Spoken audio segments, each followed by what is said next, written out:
The truth of the share market channel में आपका स्वागत है। मैं भवनेश अग्रवाल। नमस्कार दोस्तों, बाजार अपने ट्रैक पर आ रहा है। ट्रैक पर तो आ गया है। ट्रैक पर आने का मतलब चलना शुरू हो गया है, दोबारा से ऊपर की ओर जाना शुरू हो गया है। Now market is in the right track. ये तो सब देखिए, बाजार के अंदर ये खटके अगर नहीं होंगे, गिरावट नहीं आएगी तो तेजी कैसे आएगी। जो बड़े बड़े बिग जाइंट्स जो एंट्री लेते हैं उस शेयर में, बाजार में कुछ शेयरों में जिनमें भी वो पसंद करते हैं, जिनमें ग्रोथ है, उनमें वो एंट्री कैसे लेंगे अगर शेयर गिरेगा नहीं तो? महंगे भाव पे थोड़ी खरीदेंगे। वो महंगे भाव पर तो बेचते हैं और उन भोले भाले इन्वेस्टर्स को फंसा जाते हैं मीडिया की मदद से, न्यूज दे दे करके कि इसमें ये होगा, इसमें ऐसा होगा, ये भारत की सबसे बड़ी कंपनी है, ये विश्व के अंदर अग्रणी कंपनी है, ये टेक्नोलॉजी ये है, ये बनाएगी, वो करने जा रही है। ये सब बातें कह सुन के मीडिया का सहारा लेकर के और वो बेच जाते हैं, ऊंची रेटों में बेच जाते हैं, इन्वेस्टर फंस जाता है। और कुछ लोग आकर के टीवी पर, और मैं अभी भी सुन रहा हूं, पहले भी सुन रहा था जब बाजार में तेजी थी, और अब जब बाजार बॉटम लेवल पे आ गया है और हल्का हल्का ऊपर जाने लगा है, थोड़े तेजी के संकेत भी साफ आ रहे हैं, तेजी के हालात भी हैं, बैकग्राउंड भी तेजी की है कि देश के अंदर जितने भी आर्थिक अवयव, economic factors, the all factors of the economy are in favour of the share market, like interest rate, like inflation, like revenue collection of the government, like rabi crop, agriculture farming, agriculture production कहिए आप इसको in toto, और liquidity, corporate performance like in the third quarter जो आई और अच्छी आई fourth quarter में, और बहुत से कारण हैं जिनकी वजह से शेयर बाजार में माइनस पॉइंट को मुझे नजर ही नहीं आता है। बट सिर्फ जो ये ट्रंप साहब का हल्ला गुल्ला है, इससे भारत की अर्थव्यवस्था या भारत का कॉर्पोरेट सेक्टर को ज्यादा प्रभावित नहीं होता है। केवल एक सेक्टर प्रभावित हो सकता है, दैट इज वो कौन सा है? फार्मा। लेकिन फार्मा इसलिए प्रभावित नहीं होगा, ये सारे कैलकुलेशन कर लिए हैं मार्केट के पंडितों ने, इसीलिए फार्मा सेक्टर नहीं गिरा है कि अमेरिका को दवा जो है, जेनरिक मेडिसिन तो इंडिया से लेनी पड़ेंगी और कोई विकल्प ही नहीं है। इसलिए फार्मा के अंदर भी कोई गिरावट नहीं आई, बल्कि बढ़ ही रहा है फार्मा भी। और ये मैं पहले मेरे कई वीडियोज में बता चुका हूं कि ट्रंप साहब के इफेक्ट के एक्शंस का कोई इफेक्ट नहीं आएगा। रहा सवाल के कुछ आईटी में कुछ इस तरह की छेड़छाड़ करना शुरू किया है कि H1B वीजा को टाइट कर दिया है, तो अमेरिका नहीं जाएंगे लोग, मतलब यहां से ही बना के दे देंगे सॉफ्टवेयर, क्या दिक्कत है उसको? वो तो अमेरिका के लिए और भी, इंडियन कंपनीज के लिए तो और भी सुविधाजनक है, उनको सैलरी कम देनी पड़ेगी अपने एम्प्लॉइज को। The cost of production of the software will be cheaper, है नहीं? तो ऐसा कुछ नहीं है, पिछली बार भी किया था इनकी आदत में छेड़खानी करना। कुछ लोग शांति से या सही राह पर चलना ही नहीं चाहते हैं, तो क्या इलाज है? ठीक है भाई, थोड़ी बहुत परेशानी रहेगी, 3-4 साल जो है कोई न कोई डिस्टर्बेंस ये आदमी क्रिएट करता रहेगा, तो कोई बात नहीं, चलता रहेगा।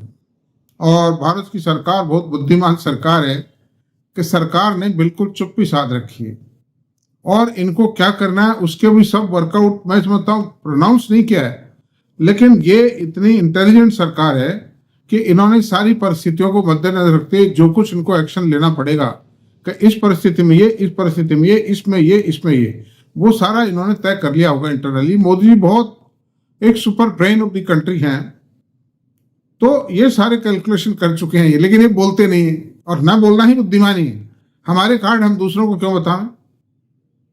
तो ये बात नहीं। अब दूसरी बात है, कुछ प्रकांड विद्वान जो शेयर बाजार के हैं, टीवी पर भी आते हैं, टीवी वाले बुलाते भी हैं उनको, टीवी चैनल जो बिजनेस चैनल्स बुलाते हैं, यूट्यूब पर भी मैं सुनता हूं उनकी बातों को, क्योंकि जितने भी ये टीवी पर आते हैं, जितने भी लोगों के स्पीच आते हैं या स्टेटमेंट आते हैं, उनकी जो व्याख्यान है बिजनेस चैनल्स पे, वो सब आजकल यूट्यूब पे भी आता है, तो देखता रहता हूँ। अभी भी वो भारत के शेयर बाजारों को महंगा बता रहे हैं, वैल्यूएशन हायर साइड में बता रहे हैं। लेकिन अगर धरातल की वास्तविक स्थिति को ग्राउंड पे देखें, उसको सारे चीजों को वर्कआउट करें, पूरी विहंगम दृष्टि डालें पूरे विश्व के शेयर बाजारों पर, तो मुझको ये शेयर बाजार महंगा नहीं आता। वैल्यूएशन भारत का शेयर बाजार विश्व के दूसरे बाजारों के मुकाबले वैल्यूएशन सस्ते नजर आते हैं। मैं आपको बताऊंगा, अभी आपको एक एक चीज फैक्चुअल बताऊंगा, रिकॉर्डेड प्रूफ है कि ये भारत का जो वैल्यूएशन है बिल्कुल महंगा नहीं है। भारत का वैल्यूएशन बहुत सस्ता है।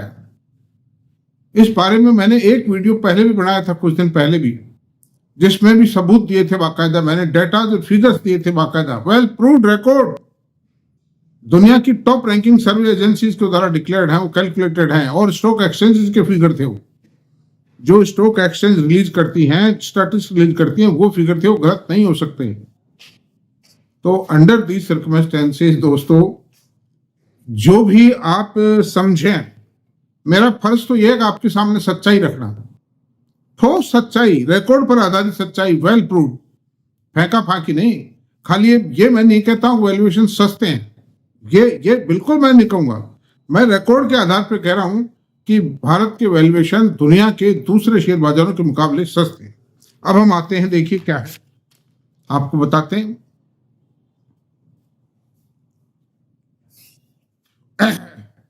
निफ्टी का पिछले 10 साल का कंपैरिजन पेश कर रहा हूं मैं, पूरे दुनिया का। CAGR और पी रेशियो को कंपेयर करते हैं, तो निफ्टी का जो पिछले 10 वर्षों का CAGR है वो 10.6 है, as per the valuation of closing market of on Friday, closing prices on Friday पर जो 10.6 है इंडिया का पी रेशियो पिछले 10 साल का, नहीं CAGR 10 साल का 10.6 है, और पी रेशियो 20.8 है, बिल्कुल रिजनेबल है। शायद 19.5 तक गया था, ये 19.5-20 तक गया था, वापस सुधर के आ रहा है 20, और कुछ ज्यादा था भी नहीं, उस समय भी ज्यादा नहीं था, 22-23 के पी रेशियो के आसपास होवरिंग करता रहा ये, वो कुछ ज्यादा नहीं। उसके कारण बताएंगे, हम आपको एक्सप्लेन करेंगे।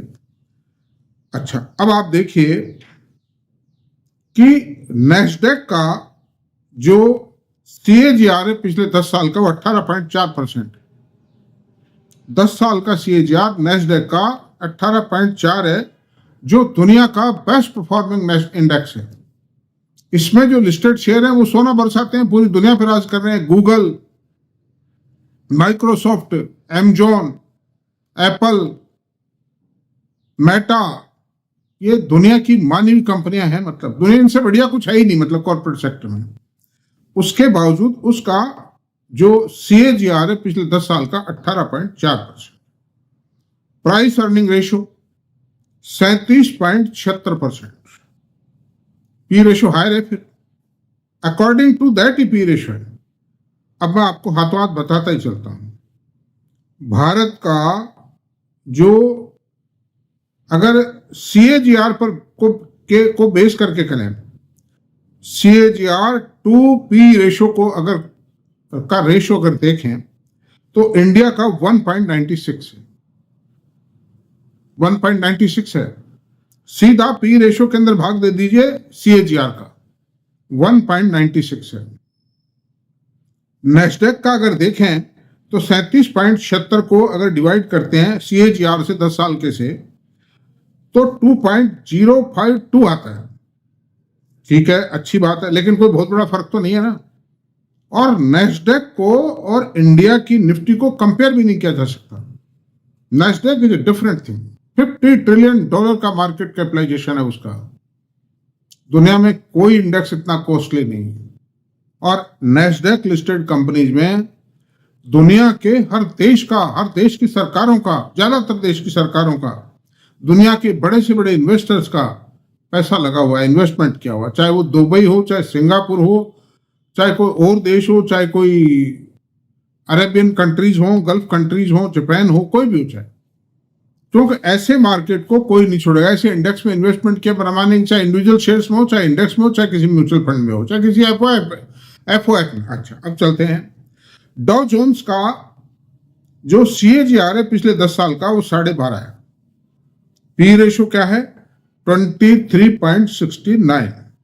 इंडिया का 20.8 था 10.6 पर, और ये 26.80 है। ये CAGR टू पी रेशो क्या है? 2.16, 2.166 है। ये भी इंडिया से ज्यादा है, ये इंडिया से ज्यादा है ना। S&P 500, इसमें दुनिया की जितनी, चाहे वो किसी भी देश की हैं, टॉप रैंकिंग कंपनीज हैं 500 दुनिया की, वो सब शामिल है। इसका CAGR क्या है पिछले 10 साल का? 12.37। ये मैं वो आपको वो चीजें बता रहा हूं जो कोई नहीं बताएगा। ये बहुत बड़ा रहस्य और राज है जिसको मैं डिस्क्लोज कर रहा हूं। मुझे बहुत से एनालिस्ट तो गालियां देंगे कि ये आदमी कहां से आ गया, ये क्या कर रहा है, कर क्या रहा है, मतलब फिर हम क्या करेंगे अगर ये सारा कर देगा। और पी रेशो है 26.80 S&P 500 का, वो भी इंडिया से ज्यादा है पी रेशो भी। ठीक है, CAGR भी ज्यादा है तो पी रेशो भी ज्यादा है, और इसलिए ज्यादा है वो पी रेशो, CAGR इसलिए ज्यादा है, इसमें भाई वो 10 कंपनियां भी शामिल हैं नैस्डैक की जो वर्ल्ड पर राज कर रही। CAGR में गूगल, माइक्रोसॉफ्ट जैसी कंपनियां शामिल हैं। तो इसका जो CAGR टू पी रेशो जो है 2.166, ये भी इंडिया से ज्यादा है। वैल्यूएशन कई फैक्टर्स हैं, मैं आगे सारी बात बताऊं। निकेई जापान का 10 साल का CAGR जो है 7.22 है। पी रेशो कितना है? 14.18 है। और इनका जो CAGR टू पी रेशो क्या है? 1.96 है। इंडिया के बिल्कुल इक्वलेंट है वो। ज्यादा तो नहीं है ना इंडिया का उसकी तुलना में भी। जापान भी बहुत एडवांस कंट्री है। अच्छा, हैंग सेंग 2.17 है CAGR। हैंग सेंग में ये चाइना का इंडेक्स नहीं, ये उस कंट्री का इंडेक्स है चाइना से जो लगता हुआ है, दक्षिणी कोरिया वो है वो कंट्री। उसमें चाइना की ज्यादातर कंपनियां लिस्टेड हैं जो बहुत प्रगति की है जिन्होंने पिछले 2.17 का CAGR है पिछले 10 साल का हैंग सेंग का। पी रेशो क्या है? 12.59। ये CAGR टू पी रेशो क्या है? 5.80 है। Much more than India. अच्छा, अब आते हैं हांगकांग है हैंग सेंग में, हांगकांग में है ये इंडेक्स। FTSE 5 का पी रेशो है। ये यूरोपियन कंट्रीज की जो 3 माने इंडेक्स है उनकी बात करूंगा मैं बात। 5 का CAGR है पिछले 10 साल का। पी रेशो क्या है? 13.4 है। और CAGR टू पी रेशो क्या हुआ? 2.68, much more than India. CAC ये दूसरा इंडेक्स है यूरोपियन कंट्रीज का, 8.3 CAGR है 10 साल का। आपको टेबल देंगे हम बाकायदा, इसमें बढ़ा करके वीडियो में ये टेबल प्रिंट करेंगे हम। पी रेशो क्या है? 18.89%। पी रेशो 18.89 है, परसेंट नहीं, 80, बस यही मानिए 18.89। अब CAGR टू प्राइस रेशो क्या है? 2.275 है, ये भी इंडिया से ज्यादा है। डेक्स 7.1 है, डेक्स भी जर्मनी का है। और ये पी रेशो 17.8 है इसका, ये भी इंडिया से ज्यादा है। CAGR टू पी रेशो 2.50 है। और शंघाई का पिछले 10 सालों की CAGR -1.47 है। चाइना की जो CAGR है पिछले 10 सालों की, जो शेयर मार्केट की CAGR है, नहीं, जो कॉर्पोरेट सेक्टर की जो CAGR है वो -1.47 है। पी रेशो क्या है? 14.9। अब ये तो कंपेयर ही नहीं किया जा सकता, क्योंकि जहां CAGR माइनस है उसको आप कैसे कंपेयर करोगे? माइनस है तो बहुत भयंकर माइनस है। मतलब चाइना का शेयर बाजार, ये कहते हैं सस्ता, मैं कहता हूं बहुत महंगा है, बहुत महंगा है वो बाजार। जहां CAGR 10 साल का 1.47% है, उसमें आप इन्वेस्ट करोगे, क्या होगा? तो आपने इतनी बड़ी स्टैटिस्टिक्स मैंने एक्यूरेट बताई है, आप गूगल पे खुद खोद करके देख लीजिए, एक एक चीज को मुझे 2-2.5 घंटे लगे इसको कंपाइल करने में। हाउ वन कैन से, अगर कोई भी विद्वान हो तो मेरे से आके बात करे। दूसरी बात, इंडिया की जो जो जो जीडीपी है, ग्रोथ है, जीडीपी ग्रोथ है, वो 6.5 है, जो दुनिया में किसी भी देश की नहीं। तो इंडिया का ये एक और एडेड एडवांटेज है, इसका बेनिफिट भी इंडेक्स को, पी रेशो को, CAGR को मिलना चाहिए। लेकिन यहां के पी रेशो में उसका एडवांटेज दिखाई नहीं देता है। ये दुनिया के उन देशों के पी रेशो से भी कम है जिन देशों के अंदर CAGR 5%, 4% रही है, जिन देशों की GDP 1%, 1.5% है या माइनस में है या 2% है। उन देशों की तुलना में भी हमारा पी रेशो या CAGR to P रेशो बहुत कम है। Then how we can say that India's valuation is higher than other countries? गलत है ये बात। मेरा उन विद्वानों से निवेदन है, मैं भी सम्मान करता हूं उन सबका, लेकिन वो सही गाइडेंस दें, देश के इन्वेस्टर्स को मिसगाइड ना करें, डराएं नहीं। अनदर थिंग, एक तो इंडिया का GDP मैंने बताया हायर है, दुनिया में सबसे हायर है, तो उसका एडवांटेज मिलना चाहिए, नहीं मिलना चाहिए? नहीं मिला है।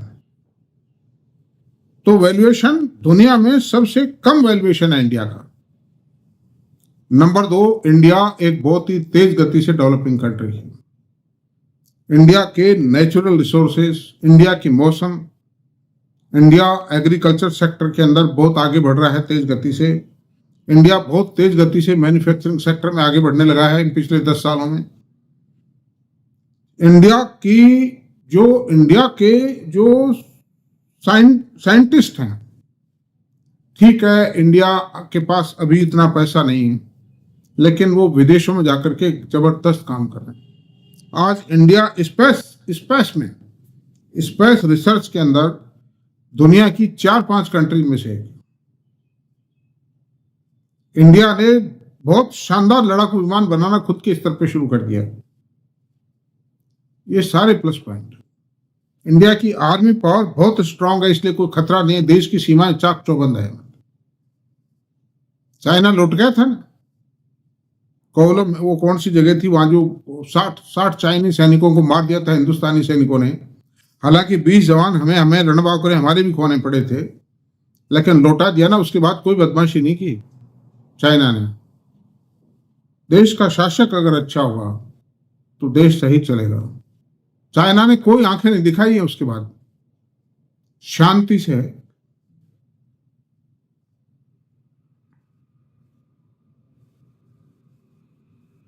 वो झील जिसके ऊपर ये हुआ, वो झील पर मैं एक नाइट टेंट के अंदर स्टे करके आया हूं। मतलब लद्दाख घूमने गया था जब मैं, आई स्टेड देयर, खाना वाना सब वहीं था, नाश्ता खाना सब, खाना पीना जो भी था।